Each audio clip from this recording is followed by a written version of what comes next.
Punctuating your thoughts. Mastering commas and non-essential adjective clauses. Hello, English learners. Today, we are diving into an exciting aspect of grammar: punctuating non-essential adjective clauses. Don't worry if that sounds complicated.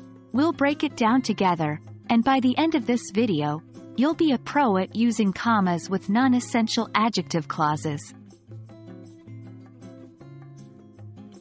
Firstly, let's make sure we're clear on what an adjective clause is.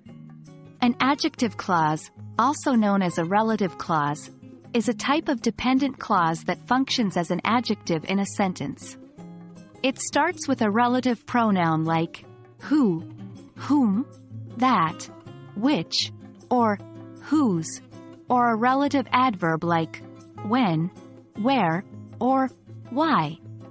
This clause provides more information about a noun or pronoun in the sentence. For example, the book, which is on the table, is mine. Here, which is on the table, is an adjective clause giving us more information about the book. Adjective clauses can be essential or non-essential, and this determines whether or not we use commas. Essential adjective clauses provide crucial information to the meaning of the sentence, and they are not set off with commas. For instance, people who smoke should quit.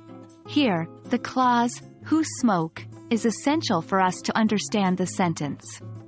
On the other hand, non-essential adjective clauses provide extra information that, if removed, would not change the main meaning of the sentence. These are the clauses we are focusing on today, and they should be set off with commas.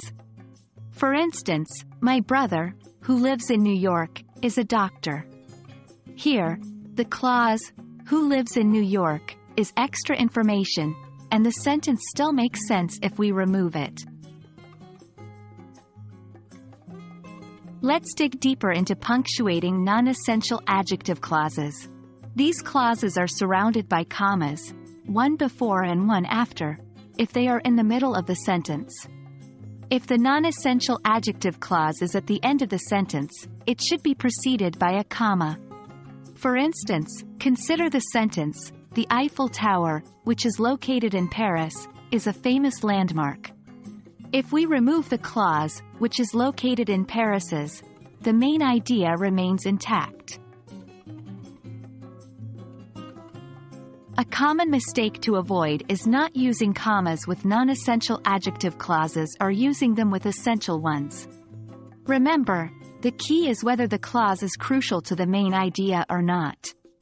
For instance, in the sentence, the car that is parked outside is mine, the clause, that is parked outside, is essential to identify which car we are talking about.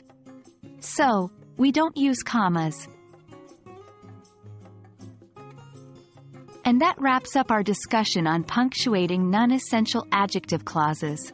Remember, understanding the distinction between essential and non-essential adjective clauses is key.